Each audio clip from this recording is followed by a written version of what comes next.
Hanunhor yevortvo yevogvuin serpo amen. Ooh, baby, do you know what that's worth? Ooh, heaven is a place on earth. They say in heaven love comes first. We'll make heaven a place on earth. Ooh, heaven is a place on earth. Who would ever imagine that a 1980s pop singer could be such a profound theologian?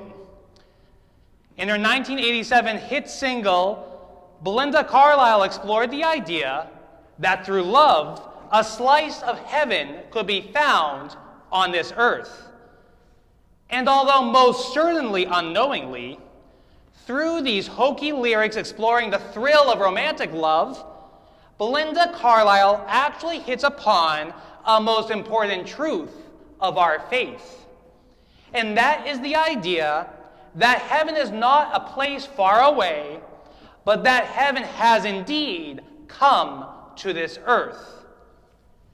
We actually pray words exploring this very same idea in the Eucharistic prayer of our Badarak, during which we boldly claim that Christ came as the divine master builder, building a new work by making this earth into heaven.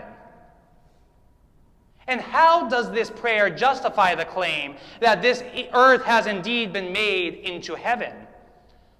Well, the prayer goes on to describe how just as the angels in heaven surround God's throne, singing constant hymns of praise, that here and now also, in this holy church, through the holy Badarak, the Lord comes to be enthroned on this holy altar, and we are given the privilege to join the angels in their hymn of praise by singing Surp, surp, surp der Haroutians, lien yerginge vergir parok ko. Holy, holy Lord of hosts, heaven and earth are full of your glory. We see an implicit understanding within this prayer that might cause us to rethink our own understanding of heaven. Because if heaven can become present here on this earth whenever we gather to celebrate the Holy Badarak, then heaven is not a geographic location. It's not a physical place somewhere up there in the clouds or in space. And this difference of understanding assumed by Orthodox theology that both Belinda Carlisle and we far too often misunderstand is that heaven is not a place at all. Heaven is a person. To be more specific, heaven is the experience of being with love himself, of being with the God of all creation, of dwelling with his goodness, and dwelling with his peace, and dwelling with his holiness. That is heaven. And so, wherever he is, that is where heaven is also.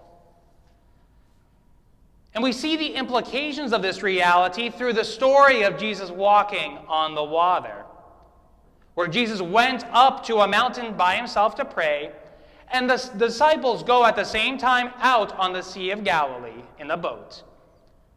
And when they were a few miles out, the winds begin to increase, and the disciples become fearful for their lives.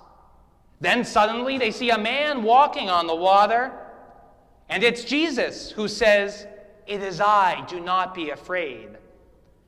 And the disciples were relieved to see him, and they invited him into their boat.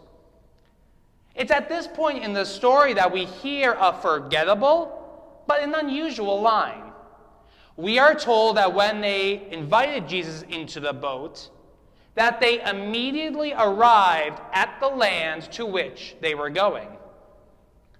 Something strange is going on here, because they had already journeyed several miles into the middle of the sea, and yet they somehow immediately arrived to where they were going right at the moment when Jesus entered their boat. And yes, this peculiarity in the story is meant to catch our attention. And it's meant to be read on two levels. First, they did indeed literally arrive safe and sound at their destination all of a sudden, through Jesus' miraculous intervention. Because this is not a fictitious tale, but it's an event that truly happened. But on a deeper level, the act of Jesus entering their boat was the fulfillment of another journey. Not their journey to Capernaum, but the journey of their lives. Because during the course of all of our lives, Jesus entering our boats, so to speak, is the very purpose for which we were created. The culmination of life's journey and the moment when heaven comes to earth. Because Jesus is the kingdom. Being in his presence is the aim of our entire being. And yet, in a strange way, Jesus is both the way to get to heaven and also heaven himself. He's both the means of getting there, and also he's the end at which we are all ultimately called to aim. This realization that heaven is not a place, but a person, changes everything. Because although I cannot control the environment of the world surrounding me, when the winds will blow around me, and when those winds will blow my ship off course, whenever the chaos of the world around me does inevitably begin to turn my boat around, I have indeed been given the privilege of inviting the Lord into my boat, of allowing him to navigate me back to shore, put another way, of bringing heaven to earth. So yes, Jesus is both the means of getting to heaven, but also is heaven himself.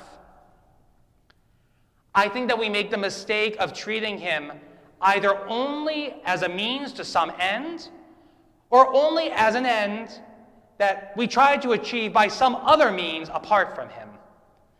I think that both errors are critical and both errors need to be corrected. What do I mean by this? Well, on the one hand, we far too often treat Jesus as a means to achieving some other goal. We come to Jesus in prayer for the ultimate aim of good health or success or security. We reach out to him in prayer as a magic genie to grant our wishes. And yes, he wants us to pray for such things. And he also wants to grant such blessings to us in our lives. But far too often in the midst of our prayer, we forget that he also is the aim of our life. That he is the ultimate good that we should be seeking. That there is no greater end to pursue than the Lord himself. And that if our prayer is only answered with the Lord's presence, we have indeed already received the greatest gift of all. And on the other hand, we can also tend to make the opposite mistake of treating his kingdom only as an end goal for the end of our lives. And we can forget that he is also the means by which we attain this kingdom throughout our lives.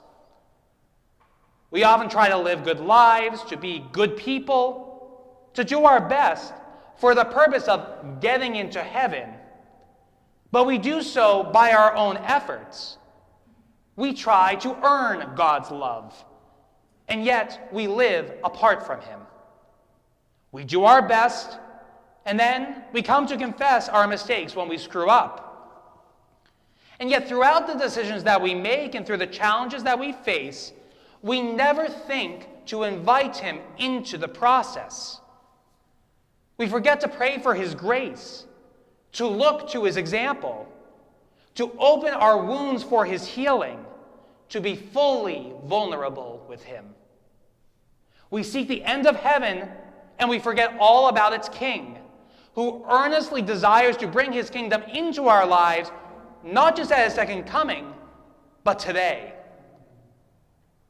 Christ is calling each one of us to let him into our boats today.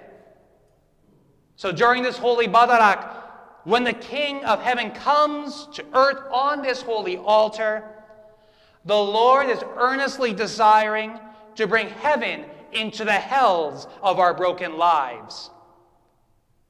Will we let him? Will we invite him in? If we do, just like the disciples, we will unexpectedly arrive at the place that we were always going. We will arrive in heaven. We will arrive into the arms of love himself, arms which can carry us through any storm of this life and into his everlasting kingdom, where the angelic choirs will continue to sing, and we will join them in their singing words of praise to the Lord by singing, "Holy, holy, holy is the Lord of hosts. Heaven and earth are full of your glory. Amen."